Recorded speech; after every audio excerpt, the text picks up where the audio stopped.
Olá, pessoal, boa noite a todas e a todos, tudo bem com vocês? Então, sejam bem-vindos à live de hoje com o professor Ricardo Rabelo. A ideia é que essa seja... Boa noite. A ideia é que essa seja uma primeira de uma série de lives que a gente está pensando em fazer a cada início do semestre com professores do nosso curso e contar um pouco de como é que foi a trajetória, né, para a gente chegar nessa live. Então, a coordenação do curso estava em contato com a Alumni sobre o formulário que eles vão lançar hoje. Terminando aqui a live do professor Rabelo, eu vou lançar via fórum da graduação a mensagem falando sobre o formulário, o link do formulário para vocês preencherem, que é super importante a participação de vocês, né, nesse formulário, que é basicamente um formulário voltado para fazer um levantamento de como é que está a percepção interna da graduação sobre o nosso currículo e mercado de trabalho, linha de especialização das optativas e assim por diante. Então, com base no formulário, a Alumni foi conversando com a coordenação do curso, ainda em versões preliminares do formulário, e a gente foi conversando, então, em conjunto com a comissão dos professores do nosso curso, que eu falei naquelas outras duas rodas de conversa. Começou uma comissão interna de professores desde o final do ano passado, pensando e discutindo estratégias e ações para melhorar o curso. E, então, em função disso, a gente foi conversando e foi vendo que a gente precisava esclarecer internamente para a graduação informações sobre o currículo do curso, áreas de atuação e mercado de trabalho, que a gente foi percebendo nessas conversas que não estavam claras, certo, para a graduação como um todo. Então, a gente organizou essas informações em uma série de reuniões conjuntas e como, digamos, um fruto dessas conversas, a gente chegou numa estrutura organizada sobre esses pontos. Então, o Alumni sugeriu, né, que o professor Rabelo fizesse uma live para colocar isso para a graduação, certo? Que são informações bastante importantes, motivadoras, e para vocês visualizarem melhor o começo, início e fim do curso, o que ele permite, como é que ele está estruturado em termos de disciplinas obrigatórias, optativas, e o que é possível vocês se aprofundarem. E também, né, para que vocês estejam mais informados sobre e preparados para preencherem esse formulário que a Alumni vai lançar, então, oficialmente hoje. Então, eu agradeço de coração aí todo o empenho, esse trabalho em conjunto com a Alumni. Agradeço aqui enormemente o Ricardo Rabelo por ter se disponibilizado a realizar essa live. Também a presença de todos aqui, né, para prestigiar, se informar, fazer perguntas, comentar, a gente fazer algo aqui, uma construção, né, coletiva a várias mãos de como é que a gente pode melhorar o curso nesses aspectos todos. Então, a gente tem aqui presente, né, no Meet, agora 45 pessoas, pelo YouTube acompanhando, a gente tem mais 17 pessoas, e devem ter mais pessoas chegando aí nos próximos minutos. Então, eu vou fazer uma rápida apresentação do professor Ricardo Rabelo, ele, digamos, um mini CV das principais atuações dele na trajetória acadêmica e profissional na indústria dele. Então, o professor Ricardo Rabelo, ele é bacharel em ciência da computação, aqui pela UFSC, especialização em computação pela Universidade Nova de Lisboa, em Portugal, doutorado em engenharia elétrica, também pela Universidade Nova de Lisboa, Portugal, pós-doutorado em inovação colaborativa para pequenas e médias empresas, no Departamento de TI e Negócios da Griffith University, na Austrália. A experiência industrial do professor Rabelo, ele foi consultor de empresas como Volkswagen, Ford, Mannesmann e Mercedes-Benz na área de automação entre 83 e 86, engenheiro líder da divisão de automação industrial da Mercedes-Benz do Brasil, de 86 a 89. Entre as principais posições ocupadas pelo professor Rabelo, então ele é professor titular da UFSC e do Departamento de Automação e Sistemas desde 2000, pesquisador sênior de projetos nacionais e internacionais de pesquisa e desenvolvimento em automação aplicada, autor cerca de 200 artigos científicos, coordenador nacional da concepção da estratégia brasileira para a indústria 4.0, coordenador geral do programa de pesquisa institucional da UFSC sobre a indústria 4.0, assessor técnico das empresas do setor de manufatura e automação da ACAT, que é a Associação Catarinense de Tecnologia, desde 2018, assessor técnico do Centro de Tecnologia e Automação Industrial do Senai, na área de indústria 4.0, atualmente, e membro de diversos comitês técnicos e científicos nacionais e internacionais e conselhos consultivos de agências de fomento regionais e nacionais. Então, agradeço novamente o Rabelo, a todos presentes, e Rabelo, passa a palavra para ti. Obrigado novamente.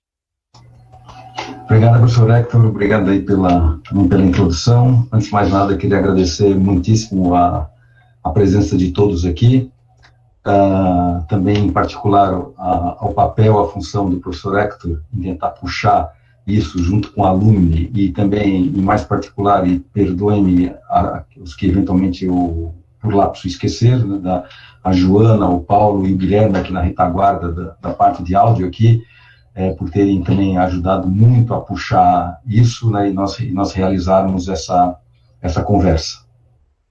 O que eu combinei com o professor Hector é que ele vai ficar acompanhando os chats, aí, bom, ele, se tiver que interromper no meio, me interrompam, senão a gente deixa perguntas para depois.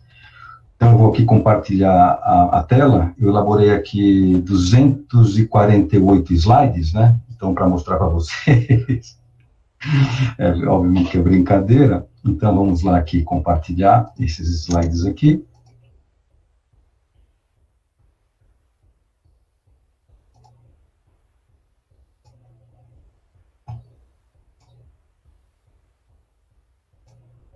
Vocês estão vendo nos slides? Sim, Rabelo. Tá, joia.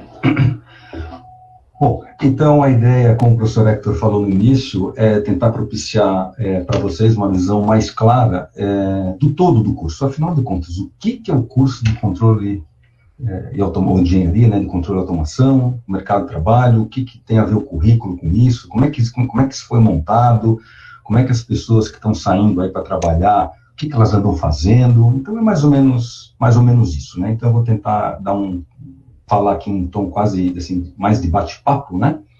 Para não ficar, pelo menos, eu ficar o menos chata possível. Bom, aqui, rapidamente, para dizer que as coisas não caem do céu, então, tudo que a gente faz em qualquer engenharia, isso é definido pelo CONFIA, né, que é o Conselho Federal de Engenharia, Arquitetura e Agronomia, e que define, né, para o engenheiro de controle e automação, e na verdade é para todos os engenheiros, todo esse conjunto aqui de 18 atividades. Isso aqui vocês não precisam ler, depois vocês têm acesso no próprio projeto pedagógico do curso, depois os slides aqui eu vou disponibilizar, né? Então cabe aqui a quem quiser ser engenheiro ou quiser fazer um curso de engenharia de controle e automação, tentar, digamos assim, particularizar como que essas 18 atividades, de alguma forma, né, elas vão ser dadas em termos assim, de disciplinas, de estágios, etc. Lembrando que isso também ainda é uma visão de 99, né? Então temos aí assim, um bom tempo que isso foi concebido. Bom, então, nessa perspectiva da particularização, então, quando o CONFIA determina, portanto, isso é lei, né, é definido por um MEC, etc., determina aquelas habilidades, elas, obviamente, são super macros, né? Como que nós especializamos isso aqui para o nosso curso de Engenharia de Controle e Automação da UFSC Floripa, né?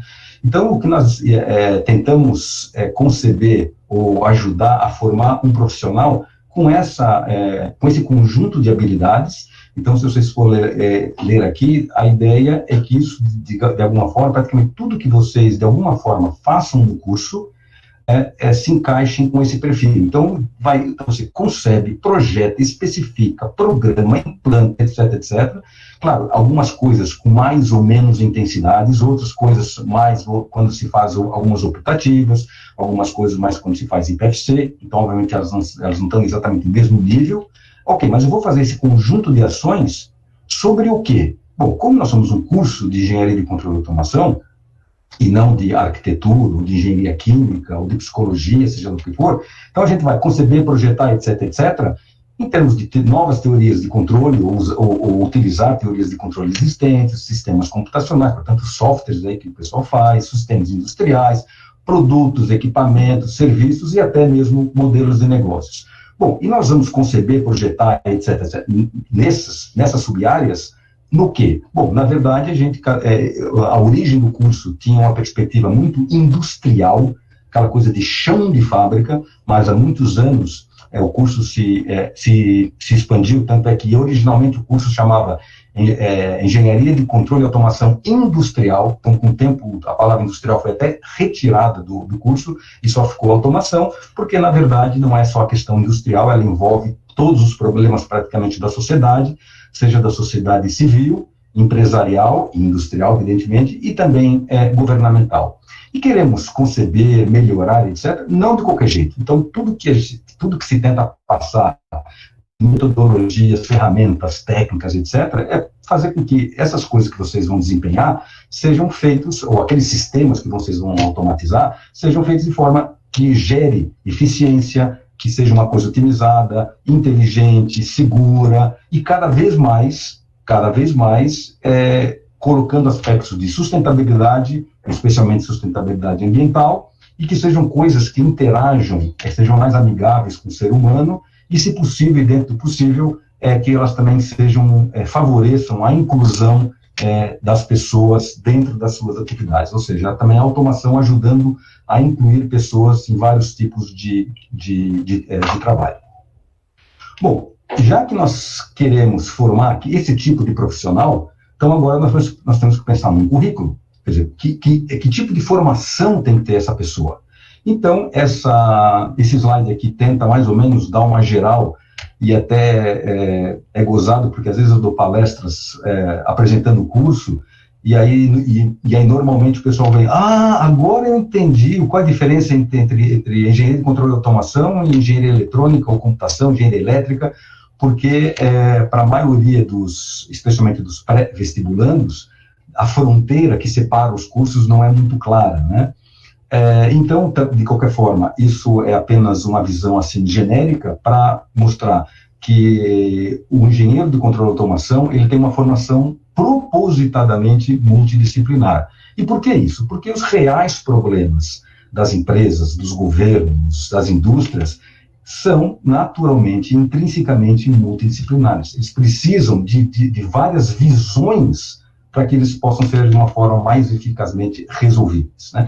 Então, para formar esse profissional, então nós temos que, nesse círculo amarelo, vejo que ele cobre algumas disciplinas de outros departamentos, ou de outros cursos, melhor dizendo, como engenharia eletrônica, computação, sistemas de informação, engenharia de produção mecânica, elétrica e civil, etc., etc., e tem um miolo ali que não é coberto por nenhum curso, por nenhum departamento, porque justamente são as disciplinas específicas aqui da automação. E eu coloquei o aspecto ali da mecatrônica, porque, embora isso não seja, nós não tenhamos o curso de mecatrônica aqui na UFSC, mas é normal que às vezes aconteça uma confusão, que, mas afinal de contas, mecatrônica é a mesma coisa, por que chama mecatrônica e não controle de automação? Porque mecatrônica é um subconjunto de um curso de controle e automação. É como, muito grosso modo falando, basicamente se ele pegasse mais a área de controle de processos apenas, né? Como o curso de controle e automação é muito mais amplo do que isso.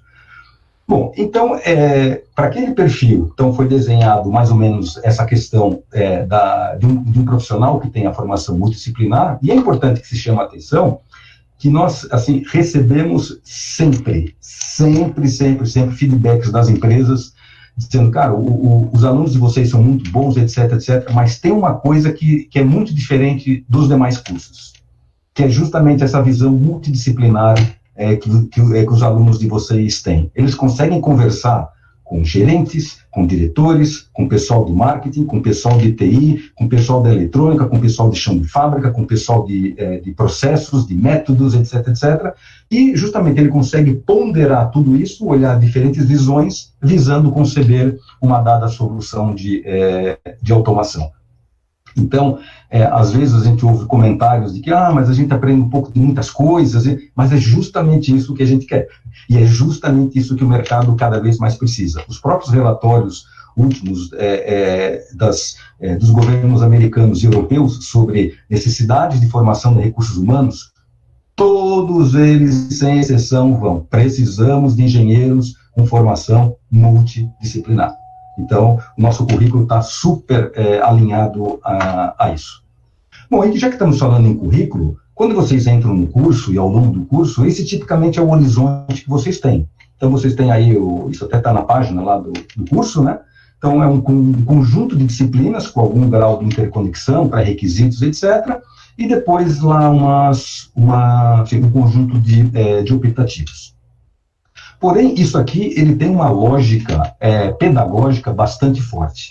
Então, na abstração, quer dizer, como é que isso está organizado? Então, o nosso projeto pedagógico do curso, primeira coisa, algumas partes ele é obrigado a seguir, que é o que é definido pela própria lei de diretrizes curriculares, ou seja, o MEC, etc., determina que todo engenheiro tenha que ter cálculo, física, papapá. Então, são conteúdos que tem que ter o aluno gostando ou não gostando, digamos assim. Né? Então, é o que a gente chama aqui dessas disciplinas de fundamentos, e naquela perspectiva de, assim, o mais cedo possível, a gente quis que os alunos começassem a ter um primeiro contato com o que é realmente automação. Então, foi bolada essa disciplina de introdução à engenharia, né, onde os alunos já fazem ali uns pequenos projetos, etc., etc., e à medida que a gente vai caminhando no curso, né, ele vai se especializando, vai tendo a possibilidade de ter experiências práticas, tanto desde a segunda fase, através de estágios não obrigatórios, como de uma forma mais formal, lá no estágio obrigatório, e antes disso, uma disciplina, de certa forma, preparatória para isso, que é o projeto integrador. E, claro, depois culmina com um projeto de fim de curso, recheado com algumas optativas que o aluno faz mais ou menos de acordo com o seu gosto. Então, nessa parte de fundamentos, tem essas disciplinas mais básicas, matemáticas, físicas, programações, etc., etc., nas disciplinas profissionalizantes gerais, ou seja, não atreladas ao curso de automação, mas que providenciadas por outros cursos, então coisas mais de elétrica, eletrônica, mecânica, etc. E aí, então, temos o que a gente chama das disciplinas mais profissionalizantes, que elas são categorizadas em oito grandes áreas, que já eu já vou aí comentar. E todas essas áreas profissionalizantes, elas são dadas tanto na graduação, como também na pós-graduação. Então, não sei se todos sabem, né, mas, quer dizer, o currículo da graduação, ele foi bolado, esse novo currículo foi bolado de uma forma integrada com a pós-graduação, de forma que, para aqueles alunos interessados em ir mais fundo em certos conteúdos, que são dados apenas a nível da pós-graduação, ele tem acesso direto a essas disciplinas. Inclusive, depois pode validar no currículo, etc., etc. Então, são optativas a nível de graduação e a nível de pós-graduação. E, especialmente nessa questão das linhas de especialização, que junta também disciplinas da graduação e da pós-graduação. Então, temos essas 8 linhas aqui, né? Então, controle de processo, é isso que eu vou falar, que eu disse anteriormente que era isso que eu ia detalhar, não, mas é isso aqui que eu vou detalhar aqui já. Então, o aluno consegue, embora de uma forma não formal, ele consegue trilhar um certo percurso que o especialize, que dê mais embasamento ele em algumas áreas que, para ele, são consideradas mais interessantes. Né? Então, controle de processo, automação discreta e manufatura, robótica e sistemas ciberfísicos, otimização, engenharia biomédica, energia, inteligência artificial e indústria 4.0. Então, essa é a estrutura macro do nosso currículo. Então, vejo que tudo que vocês estão vendo aqui na direita, de pequenas caixinhas que correspondem a pequenas disciplinas, tudo isso, na verdade, tem uma coerência global, né? E uma coisa que nós começamos a fazer um pouquinho antes da pandemia, e depois tivemos que parar, etc., etc., e é o que eu queria também aqui salientar, porque muitas vezes os alunos confundem um curso de engenharia com um curso técnico, porque eles têm contatos, às vezes, nos seus estágios, etc., porque a pessoa sabe mexer no software X, eu fui lá, o pessoal usa o software Y. Na verdade, um curso de engenharia, ele não é feito para utilizar ferramentas que se usam num dado momento no mercado. Claro que isso, evidentemente, é importante, mas o fundamental é o embasamento teórico/prático com ferramentas que se utilizam aqui nas disciplinas, e uma vez você aprendendo a teoria que está por trás disso, e usando como assim, prova de conceito, bases de experimentação, aquelas ferramentas computacionais de hardware, etc., que são dadas na disciplina, você depois, no mercado de trabalho, é capaz de usar qualquer ferramenta, porque, acima de tudo, você domina o conceito, você domina a teoria e consegue depois colocar essa teoria em qualquer outra ferramenta, diferentemente de uma pessoa que faz um curso técnico, que ela aprende uma ferramenta e depois usa aquela ferramenta para tentar resolver todos os problemas do mundo, por mais absurdos que seja, por mais inadequados que seja aquela ferramenta. Porém, estamos cientes de que as ferramentas são importantes, né? Então, o que a gente começou a preparar, mas como falei, tivemos que fazer aqui um pause, né? Começamos a chamar ex-alunos da automação, super experientes em certas ferramentas de mercado em algumas áreas, para fazer cursos de curtíssima duração, tipo 16 horas, que justamente é só mão na massa. Então, isso não é uma coisa que consta formalmente ainda no currículo, mas que é uma prática que a gente vai querer retomar e talvez numa futura reforma curricular a gente até oficialize isso. Então, portanto, seria uma forma de complementar teoria prática com ferramentas de mercado. E uma coisa muito importante de ficar claro, que talvez o pessoal às vezes não conheça, essa estrutura desse curso, do jeito que ele está aqui, esses blocos, estágios, etc., isso não saiu simplesmente aqui da nossa cabeça. Quer dizer, nós fizemos uma longa pesquisa, olhamos o que tem de mais moderno nas melhores universidades do mundo de engenharia, etc., e nos baseamos nesses currículos para também bolar o nosso aqui. Evidentemente que fizemos algumas adaptações, né, que consideramos que eram pertinentes aqui para o nosso curso, para a nossa realidade, etc., né, mas tenham a certeza, a forma, o projeto pedagógico, a forma que o curso está estruturado, é o que tem de mais moderno. Acreditem nisso. Bom, e aí em relação àquelas tais disciplinas ali, das linhas aqui de especialização, essas 8, né? Então temos aqui essas várias disciplinas das optativas do curso. Então aqui, para não carregar muitos slides, né, foram retiradas as disciplinas obrigatórias que dão base também para isso. Então, obviamente, eu não vou aqui ler uma por uma, né? Então, na verdade, nós temos um conjunto de disciplinas oferecidas pelo Departamento de Automação e por outros departamentos, incluindo a pós-graduação. Quando vem aqui a letra PG, significa pós-graduação, e no caso, pós-graduação aqui da automação. Então, são disciplinas da pós-graduação, aqui da automação, da engenharia mecânica, enfim, tem outros departamentos. Então, temos aqui toda a linha, né, de disciplinas de controle de processos, de automação discreta e manufatura, de robótica e sistemas ciberfísicos. Portanto, né, o objetivo é que, se a pessoa quiser trilhar um certo percurso que dê a ela um maior embasamento, maior especialização, chamamos assim, em certas áreas, ele, teoricamente, trilharia essa jornada, né, esse conjunto aqui de disciplinas. Então, tem essas 3, e tem as demais 5 linhas de especialização, portanto, no total de 8, né? Então, a parte também de otimização de sistemas, né, de engenharia biomédica, um conjunto aqui de disciplinas, principalmente dadas pelo Departamento de Engenharia Elétrica, porque eles têm um instituto, né, de biomédicas, toda a parte de energia, que também é muito forte, especialmente nessa área de petróleo e gás, uma linha mais recente, ganhando cada vez mais força, né, de inteligência artificial, portanto, um conjunto de disciplinas da inteligência artificial. E, finalmente, aqui uma linha que a gente chama de sistemas corporativos para a indústria 4.0. Então, muitas delas ligadas com automação, modelagem, também programação, sistemas distribuídos, etc., né? O que tem que ficar também claro aqui é que isso aqui é uma lista do que temos hoje.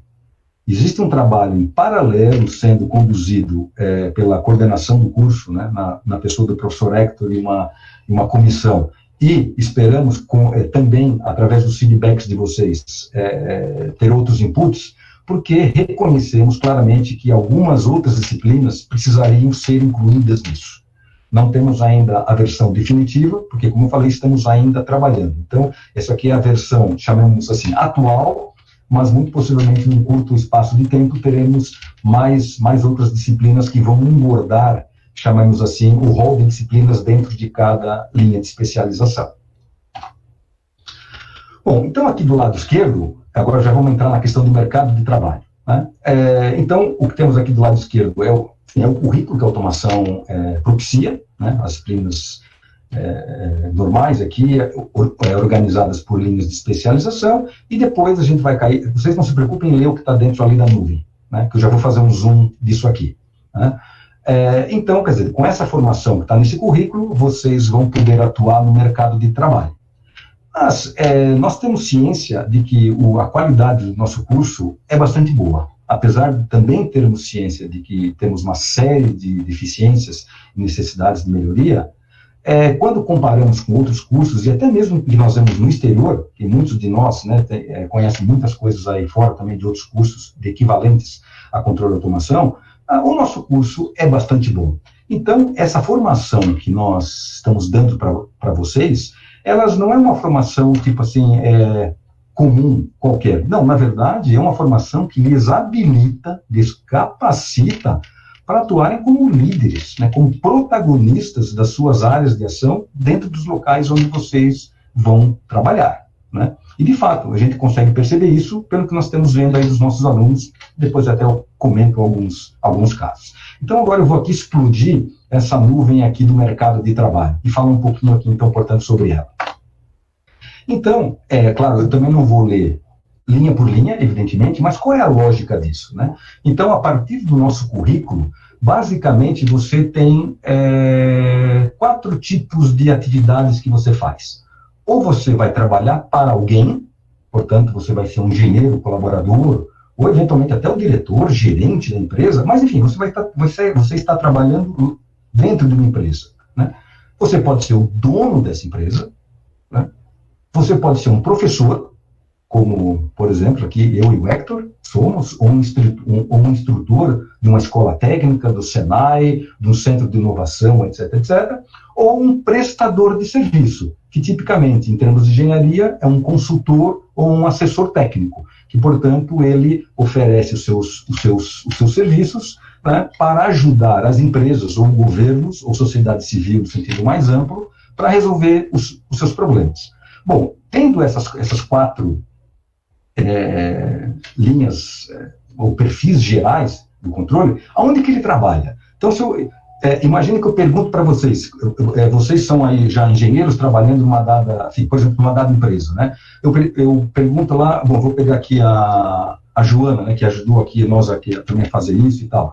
Quer dizer, estou imaginando a Joana trabalhando um dia, encontrando com ela aí, né, num lugar. Ô, Joana, como é que você está? Você está trabalhando onde? Bom, olha, eu trabalho no fundo, eu sou uma engenheira, né, colaboro numa empresa que é da área, por exemplo, alimentar. Olha, eu sou engenheira lá na Sadia, que é lá em Chapecó.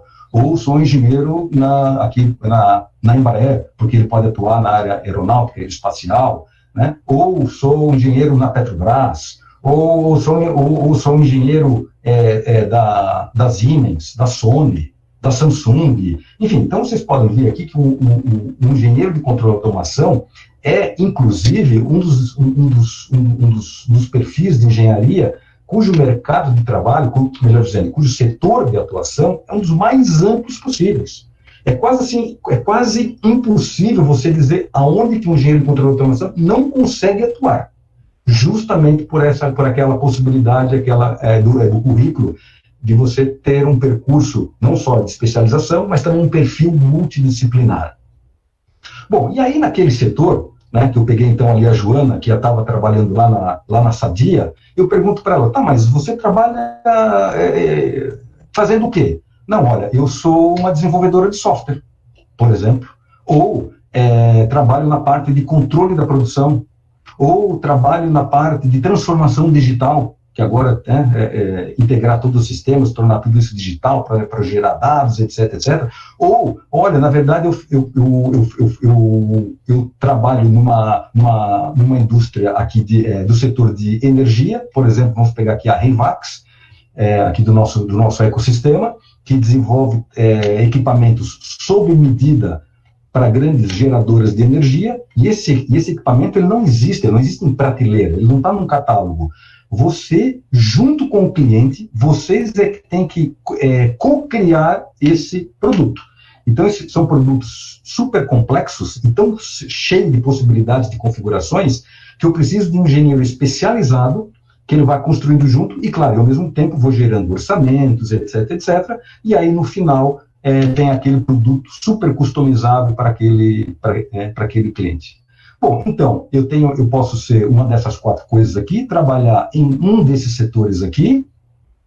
Dentro de cada um desses setores, eu posso estar envolvido em um desses departamentos ou áreas, que eu estou chamando aqui de áreas gerais, mas em termos mais específicos, eu vou estar fazendo o quê? Né?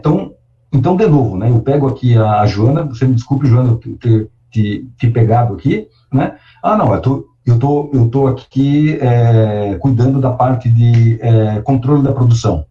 Tá, mas o que exatamente tu fazes? Cara, eu faço um monte de coisas. Nossa, eu estou cheio de trabalho. Tá, mas o quê? E aí estão fazendo, né, nessa lista de fazendo, normalmente um engenheiro moderno de controle de automação, ele não faz uma coisa só, ele faz N coisas no seu dia a dia. Né? Então, talvez a Joana, né, lá na Sadia, né, ela vai estar, por exemplo, uma das coisas que ela faz no seu dia a dia é gestão de projetos e de equipes. Por quê? Porque ela está ajudando, ela está coordenando a implantação de uma nova linha de montagem, no caso lá dos frangos, carnes, etc, etc. Né? Bom, e uma das coisas que a gente faz enquanto engenheiro de controle de automação é gerenciar projetos. Né? E todo projeto tem um monte de pessoas envolvidas, pessoas da empresa, pessoas de fora da empresa, etc. Mas ela não passa o dia inteiro gerenciando o projeto, ela também, de vez em quando, por alguma razão, ela também tem que desenvolver software. Pode ser a parte de front-end, portanto, a parte de interfaces, para mobile, não. Olha, e ela também, como ela é uma engenheira experiente, ela também dá treinamento para as pessoas.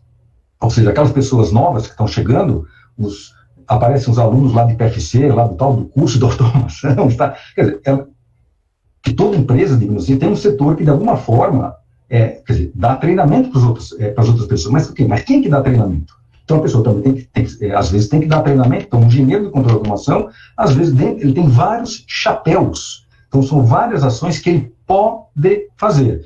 Então, na verdade, com essa figura aqui, você pode gerar aqui milhares de combinações possíveis, né, do que, em termos de mercado de trabalho, de um engenheiro de controle e automação. E, naturalmente, pela própria fluidez que anda acontecendo aí nas empresas, com a internet, etc., etc., tem sido também bastante comum os engenheiros mudarem com alguma frequência de empresa, inclusive, às vezes, de setor. Né? A pessoa trabalhava no setor X, recebeu uma proposta melhor para trabalhar no outro lugar, e ele, impressionantemente, como esse engenheiro, ou engenheira, né, se adapta nesse outro setor. Por quê? Porque ele domina a teoria, os métodos. Se aquilo vai ser frango ou se vai ser automóvel, entre aspas, ele consegue adaptar, abstrair, sabe que as teorias vão ser, entre aspas, as mesmas, a malha de controle vai ser exatamente a mesma, então ele consegue realmente entrar em vários setores. Então veja a quantidade de coisas que um engenheiro de controle é capaz de atuar, né? Bom, já estou aqui indo para os meus finalmente de slides, né? Como é que algumas coisas que tem o curso e que às vezes ficam escondidas, né? E que merecem, portanto, ser aqui explicitadas. Primeiro que o curso é o primeiro curso do Brasil, né? Quer dizer, o nosso curso de controle de automação foi o primeiro do Brasil, criado em 1990, portanto ele tem aí 30 anos já, né? E temos aí em torno de 1.000 profissionais já formados e estão por aí, enfim, né, trabalhando, né?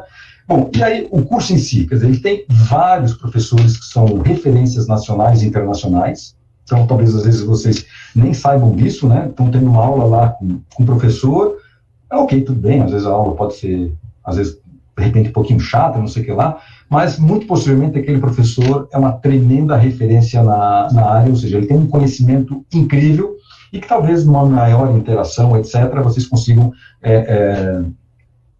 pegar mais conteúdos, experiência deles, etc. Né? E eu falo isso até com alguns outros professores também de outros departamentos. No fundo, o que eu quero dizer é que o grau de qualificação dos professores que vocês têm, na sua grande maioria, é extremamente elevado. Também, às vezes, os alunos desconhecem que aqui dentro da UFSC, inclusive dentro da automação, os professores, esses mesmos professores, estão envolvidos em projetos de pesquisa de ponta. Assim, estão pesquisando o que tem de mais moderno no mundo, integrados com outros grupos de pesquisa de outras regiões do mundo, e que vocês, portanto, têm até a possibilidade de se integrarem a isso através ou quando dos seus estágios sejam não obrigatórios ou obrigatórios. Também existem as possibilidades, bom, isso aí vocês, a maioria já sabe, né? Tem os estágios de empresas, então seja estágio não obrigatório ou estágio obrigatório, e essas empresas podem ser todas, aqui, tanto do entorno aqui da universidade, que a gente chama então desse ecossistema aqui de inovação. Só para vocês terem uma ideia, na grande Florianópolis existem mais de 3.000 empresas de base tecnológica. Então, são muitas empresas, claro, a maioria micro e pequenas, mas são muitas oportunidades de trabalho aqui. E existem também as oportunidades de estágio e super aprendizado interessante na AutoJun, que é a nossa empresa júnior, né, que faz trabalhos super legais. Então, é uma experiência mais perto de você, quase que como um consultor. E tem a questão dos PFCs, que nós temos aqui mais ou menos uma tradição, é o curso que mais envia alunos para o exterior, da universidade. Na média, 1/3 dos nossos PFClistas fazem estágios no exterior, seja em centros de pesquisa, seja em empresas de grande porte lá.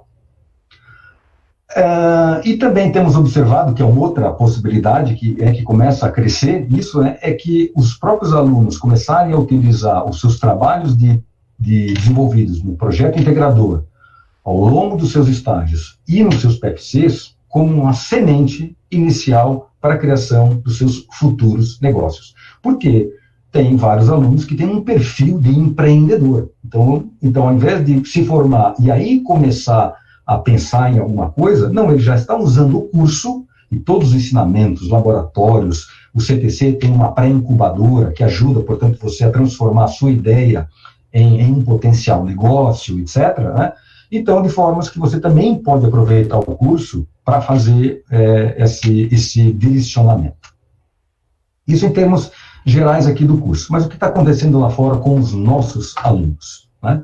Bom, a automação tem um dos maiores índices de empregabilidade aqui da UFSC. Talvez só perca para medicina, embora a medicina seja um pouco relativo por causa da residência, a pessoa já faz, enfim, né? Então, nos últimos 2 anos, mais de 90% dos nossos alunos que fazem seus PFCs já saem empregados. Significa o quê? Que a nossa formação, junto com o próprio esforço do aluno, está dando bastante resultado. Mas o mercado está reconhecendo a qualidade desse profissional, a tal ponto que quando ele termina a sua PFC, ele já está, quer dizer, a empresa oferece já a oportunidade de trabalho e 90% desses estão agarrando essa oportunidade de trabalho. E vou dizer mais uma boa notícia, né? E como se não bastasse, ainda faltam muitos profissionais. Ou seja, a demanda por profissionais equivalentes ao engenheiro de controle e automação é enorme. Faltam pessoas. Só para vocês terem uma ideia, eu não quis colocar isso aqui, porque senão ia encher muito. A Confederação Nacional das Indústrias, né, que é o órgão maior que engloba, é como se fosse o sindicato, entre aspas, de todas as indústrias do Brasil, de todos os setores, né? Elas estimam que, em 3 anos, o Brasil vai precisar de 10 milhões de engenheiros ou profissionais altamente qualificados para trabalhar nas áreas de IA, automação industrial, indústria 4.0 e por aí vai.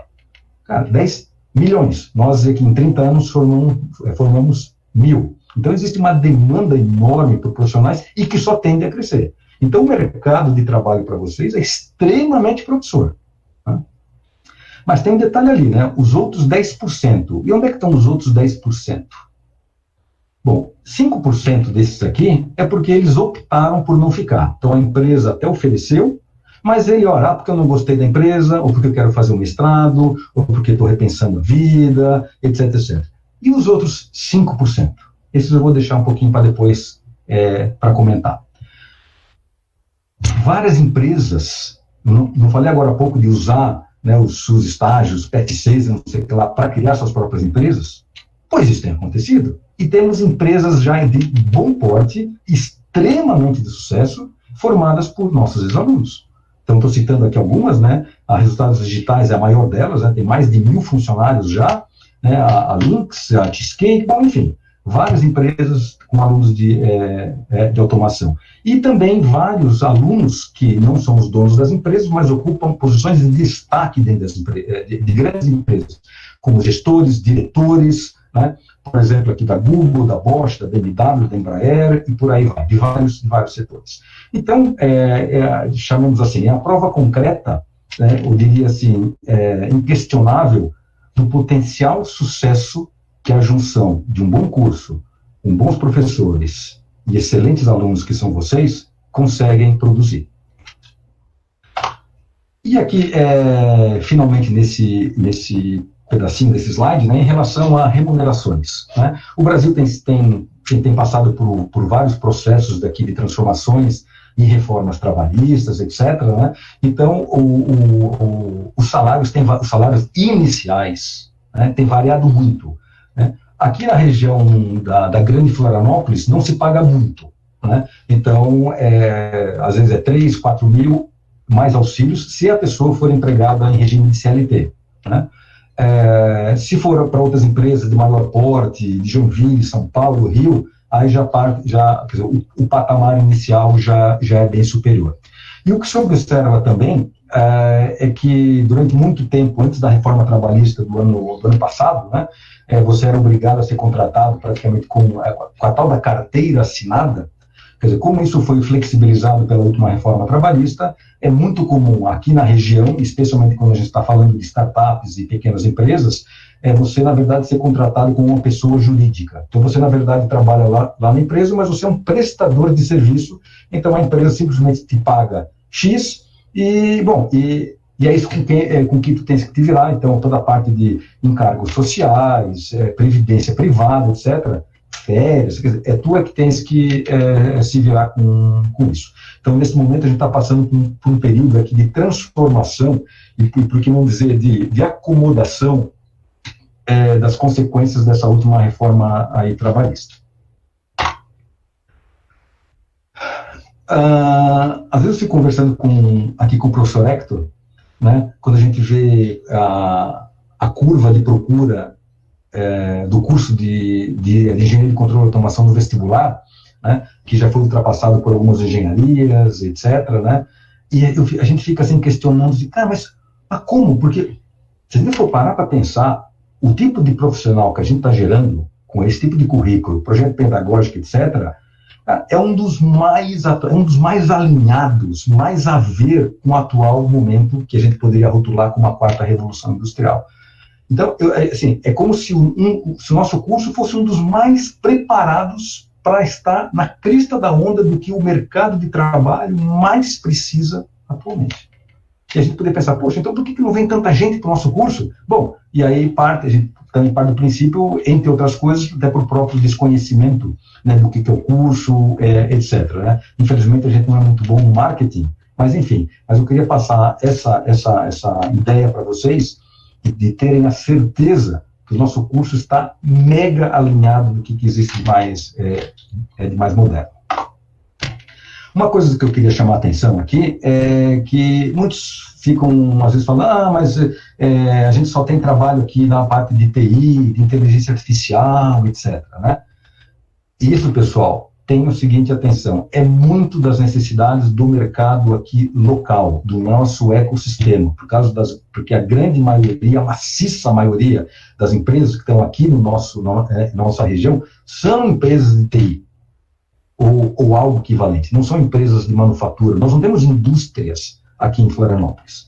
Então, claro, pode passar a impressão para muitos alunos de que, no fundo, Tudo é TI, é só TI que serve. Então, aquelas disciplinas de manufatura, de sistemas embarcados, sei lá o quê, aquilo não serve para nada. Serve e muito. Só que para algumas coisas aqui é que não serve. Mas se você vai para outros mercados de trabalho, para trabalhar em outros setores industriais, é o que precisa. E aí eu queria fazer um chamamento, reforçar o que o professor Hector pediu, né?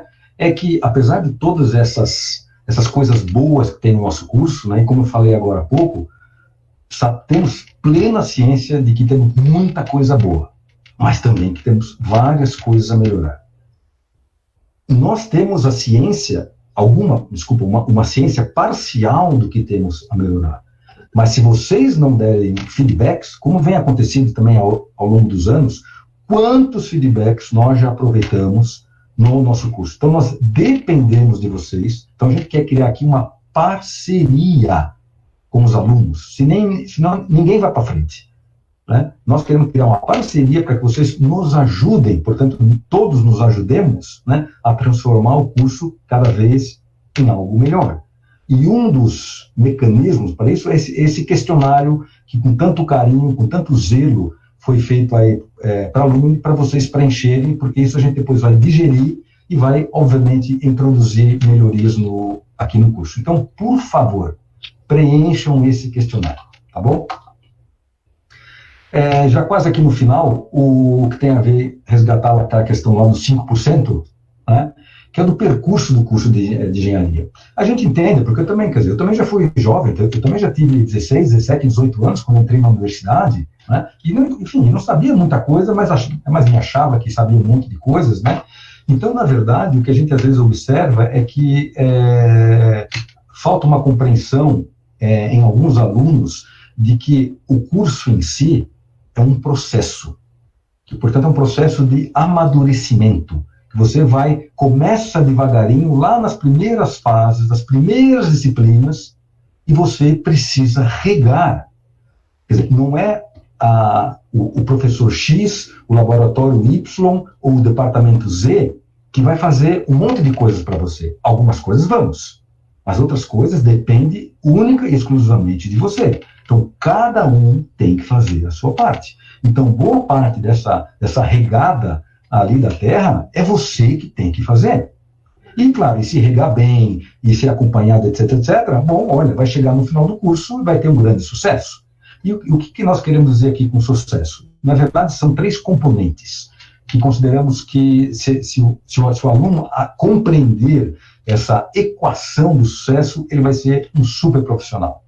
Primeiro, ele tem que ser paciente. Ele tem que compreender que aquelas disciplinas do básico, elas estão lá no básico justamente para dar uma base. Que não adianta você querer fazer um monte de coisas lá na frente se você não tem o básico do conhecimento. Então, você tem que admitir, não, peraí, ok, eu quero chegar lá, mas o primeiro passo é esse. Então, você tem que ter paciência, porque é muito semestre, é muito tempo, é muitas aulas, é muito tudo, a gente sabe disso. O curso de engenharia é super, demanda muito esforço. E resiliente, que é uma das palavras da moda aí, né, é que, como todas as pessoas do mundo, né, a gente tem um monte de problemas ao longo do curso. Alguns mais sob nosso controle, alguns menos sob nosso controle, mas a gente tem que desenvolver essas habilidades, essa segurança interna, chamemos assim, embora nem sempre isso seja difícil, né, não existe uma receita de bolo, mas assim, porque a gente sabe que faz parte do processo de amadurecimento. Por quê? Porque quando você for trabalhar para alguém, ou mesmo como consultor, quer dizer, você também tem que ter essa espécie de segurança, e não é quando acontecer o primeiro problema, quando eu tirar o primeiro zero lá em sistemas de controle, eu já vou me desesperar. Cara, calma, faz parte. Às vezes dá certo, às vezes não dá certo. A vida é assim. E não é só de vocês, a minha, do professor Hector, todo mundo é assim. Então, mas é importante que vocês tenham a consciência da importância de aprender com os erros, com os esforços e crescer em cima disso. O outro ponto aqui é aprendizagem mais estágios. A gente às vezes percebe muitos alunos se contentando com o velho e bom 6, quando muito 6,5. Por quê? Passei. O importante é passar. Pessoal, não. O importante não é passar. O mercado de trabalho não quer saber se você se formou em 4, 5 ou 8 anos. Ele quer saber assim, você sabe ou não sabe fazer? Não adianta dizer, não, veja bem. Não, sabe ou não sabe? E como é que você vai saber se de fato aproveitou as disciplinas, fez os trabalhos, se dedicou muito mais do que o professor pedia lá, que era o básico, digamos assim, que dá para oferecer naquele limite de créditos. Então, aproveitem esse período que vocês têm dentro da universidade para se encherem, chamamos assim, de formação, se entupam de coisas, de formação, porque esse é o momento. Porque depois, quando vocês saírem no mercado de trabalho, tudo isso fica mais difícil. Então, aproveitem para investir nas suas formações. Então, não se contentem com 6. Se tentem, não é questão da nota, mas aprendam. Sabe, eu fiz a disciplina lá de não sei o que, bom, eu não vou citar nome aqui para não queimar ninguém, né? Digamos. Porque o professor é chato, não sei o que, acho que não serve para nada. Eu fiz uma coisa lá, coloquei o nome do trabalho do fulano, ele quebrou aquela para mim e passei. Esse conteúdo vai fazer falta lá na frente. Porque você se contentou, o negócio era passar. E não é, pessoal. Levem o curso a sério, porque isso é a parte que cabe a vocês. Nós fazemos uma parte, mas essa outra parte só depende de vocês. E quanto mais experiência prática vocês tiverem fora e não apenas dentro da universidade, melhor. Por isso tem essa questão aqui dos estágios. Tentem fazer o maior número possível de estágios. Isso conta um monte na hora de você procurar uma oportunidade de trabalho. E, finalmente, a questão da parceria com os professores. Pessoal, nós somos amigos de vocês. Talvez para muitos não pareça, né? Cara, mas se é alguém que quer o bem de vocês, acreditem, somos nós. Cara, a gente brilha, vibra com o sucesso de vocês. Então, nos enxerguem como parceiros da jornada de vocês, e não como inimigos, ou aquele cara que só vai lá dar nota ruim. Nos enxerguem como parceiros, estamos aqui para ajudá-los. Claro, vocês têm que fazer a parte de vocês, e a gente vai tentar fazer a nossa. Mas essa parceria é que também faz parte desse segredo, dessa equação. Então, com isso, eu termino aqui a minha conversa. Espero que com isso tenha ajudado, pelo menos a vários de vocês tenham uma percepção melhor do que é realmente esse tal do curso de controle e automação. E devo dizer que com essa frase de e-mail aqui, eu uso essa frase e estendo ela a todos os professores do nosso curso, porque se é uma coisa da qual nós temos orgulho, é de sermos da automação. Cara, eu falei aqui, fiquei quase até emocionado. Cara, a gente respira automação e quer passar tudo isso para vocês, para que vocês sejam realmente profissionais altamente capazes e, acima de tudo, também felizes aí no mercado. Então, com isso eu termino, Hector.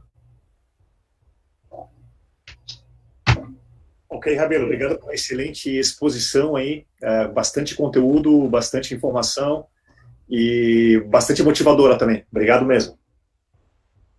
Então, eu acho que a gente pode abrir para perguntas, comentários, pelo chat, por voz, tanto pelo YouTube quanto aqui no Meet. Eu vou monitorando aqui. Vocês podem perguntar diretamente, abrindo o microfone, certo? Ou se quiser colocar no chat, eu vou ajudando aqui a organizar e a conduzir as perguntas para passar para o Rabelo. Agora a palavra está com vocês. O Hector, eu vou manter a tela aqui comigo, porque caso alguém pergunte algumas coisas sobre algum slide, eu consigo voltar para o slide, tá certo? Certo, tranquilo, Rabelo. Eu acho que é uma boa. Professor, parabéns pela apresentação, muito legal. Só que da próxima vez a gente combina antes para colocar um carro bem legal para mim, né, na apresentação, já que vai ficar gravado, todo mundo vai escutar. Tô brincando, mas parabéns pela apresentação, muito legal, estou recebendo vários feedbacks positivos aqui. Obrigado.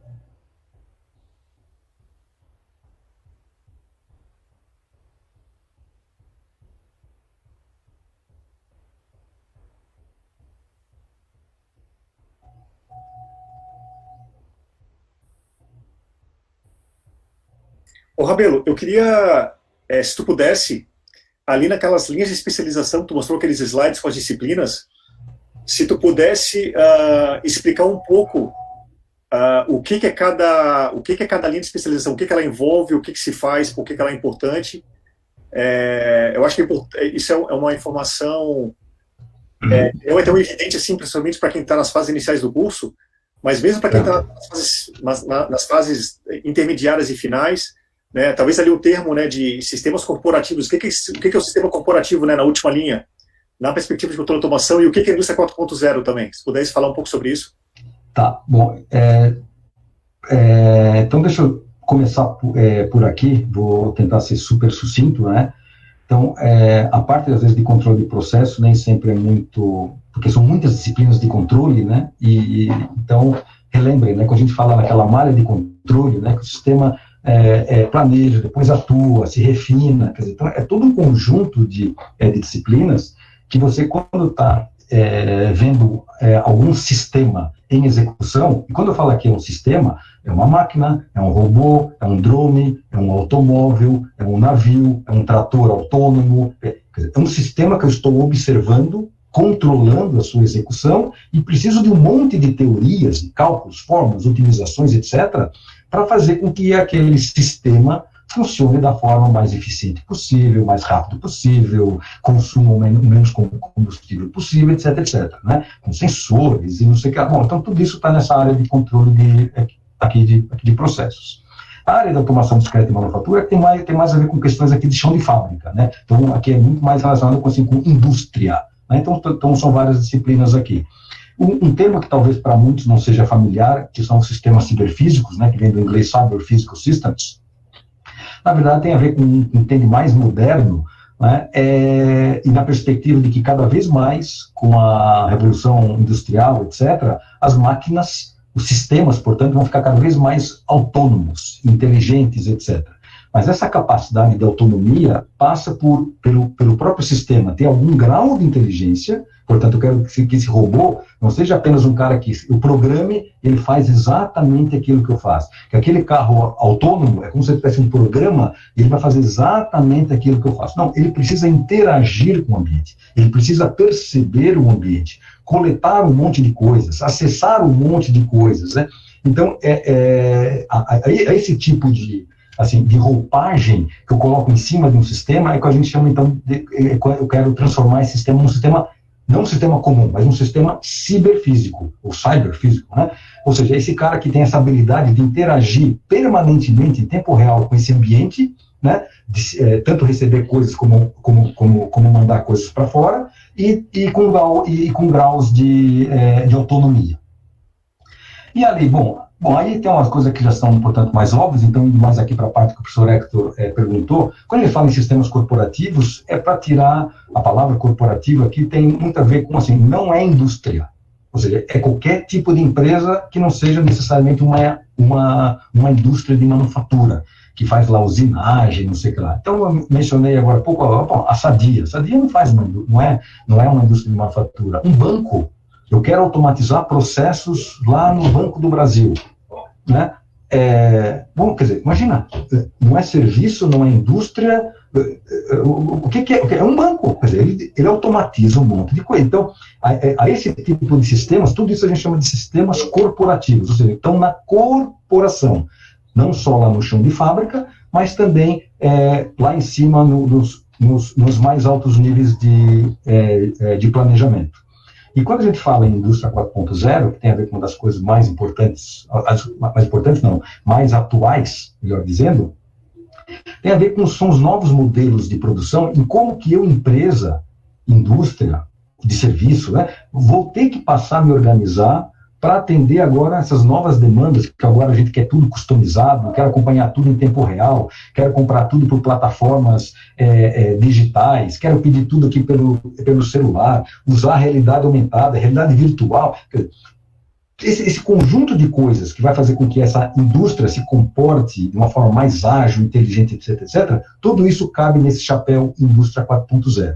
Então, essa é uma das maiores modas do momento, né? Então, todos os países mais desenvolvidos, inclusive o Brasil, né, têm estratégias para ajudar as empresas a trabalharem dessa forma mais inteligente, ágil, etc, etc, né? Então, é isso que é a indústria 4.0. Então, quer dizer, como que esse novo profissional deve trabalhar nesse novo modelo de produção? Bom, então aí nós temos algumas disciplinas que ajudam a formar esse profissional.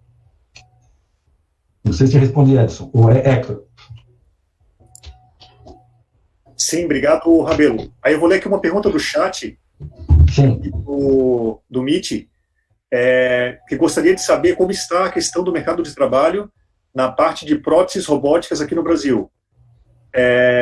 E a pessoa então disse que não acha muito material sobre isso e não conhece empresas que tenham essa área de engenharia biomédica. Tem como comentar sobre isso, Rabelo? Sim.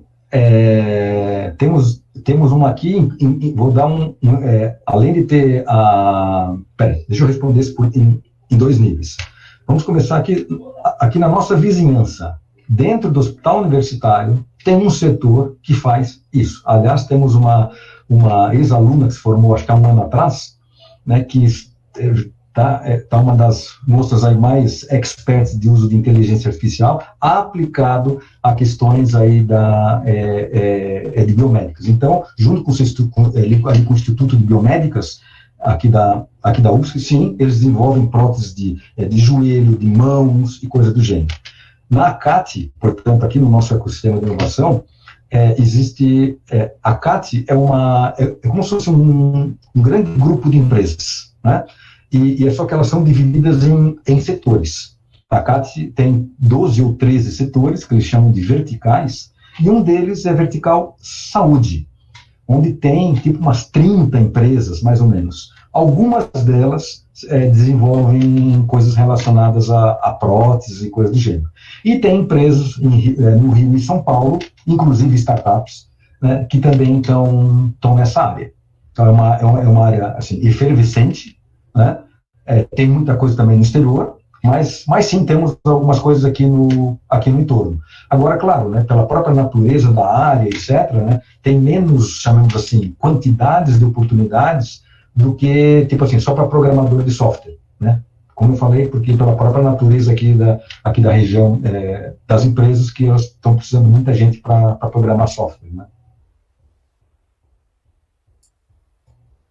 Posso só complementar, Rabelo? Por favor. Então, nessa área de engenharia biomédica, não na parte de próteses robóticas, mas na área mais geral de engenharia biomédica, que eu sei, tem pelo menos 2 empresas criadas ao longo da graduação, certo? Por estudantes do nosso curso. Uma delas, a mais recente, trabalha com a parte de dados voltado para diagnósticos médicos, né, na engenharia biomédica, e outra que trabalha que são de estudantes, né, egressos que já se formaram há mais tempo, que era a parte de instrumentação biomédica, como fazer um dispositivo, certo, para medir sinais vitais de pessoas, hospitais, clínicas, e depois também eles começaram a migrar para a parte de clínicas veterinárias, para cachorros e gatos, fazer isso.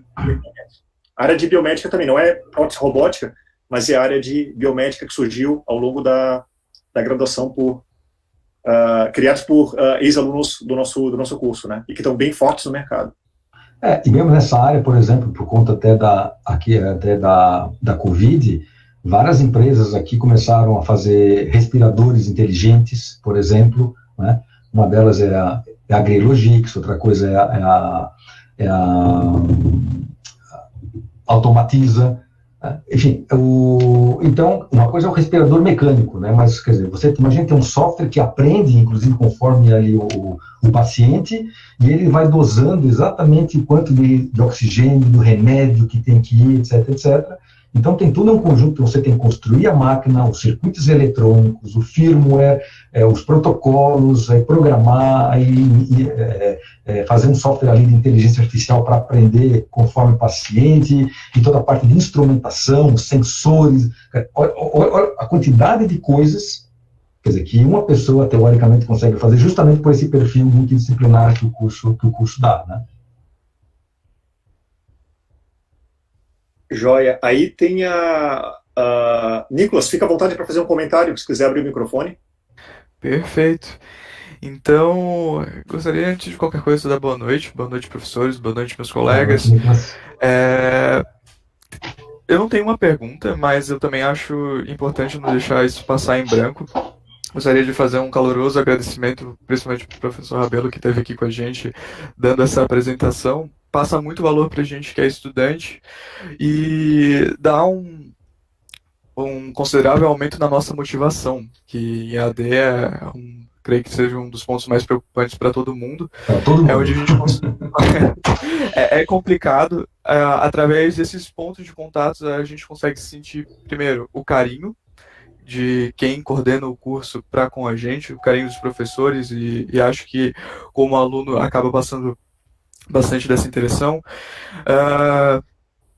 E um dos sentimentos que eu tive também, e que ele foi muito reforçado nos grupos que eu estou presente com outros alunos, entre eles o grupo da Autojum, é que a gente sente que a gente protagoniza o nosso curso quando passa por esses contatos.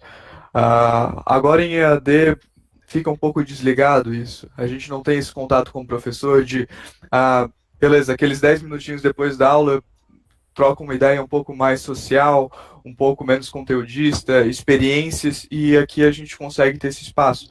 Tudo bem, talvez o pessoal sinta até um pouco de vergonha de ligar o microfone, talvez até mesmo mandar uma mensagem, mas é importante abrir essa porta. E então, até o Giga mandou ali no grupo de introdução à engenharia, eu reforço. Se puderem trazer mais esses contatos para a gente, é muito bacana enquanto aluno ter essa experiência. E seria só isso que eu tinha para falar. Novamente, muito obrigado. Dá uma animada para continuar, principalmente a gente sabe que as coisas são um pouco difíceis, então a parte de reforçar a resiliência, entender que é um processo, é extremamente importante para a gente. É isso. Muito obrigado, Nicolas, e devo dizer que a recíproca, de certa forma, é verdadeira. Eu, por exemplo, eu sinto uma falta danada do contato físico dos alunos, de olhar os alunos, de sentir os alunos, e também de ter, assim, feedbacks, e essa tal da resiliência, para os professores também é difícil, porque a gente sofre pressão, cara, de tudo quanto é lado da sociedade, do governo, e da reitoria, e não sei o que lá, cara, e a gente também tem que se virar nos 30, que, olha, nem sempre também é fácil, viu, cara?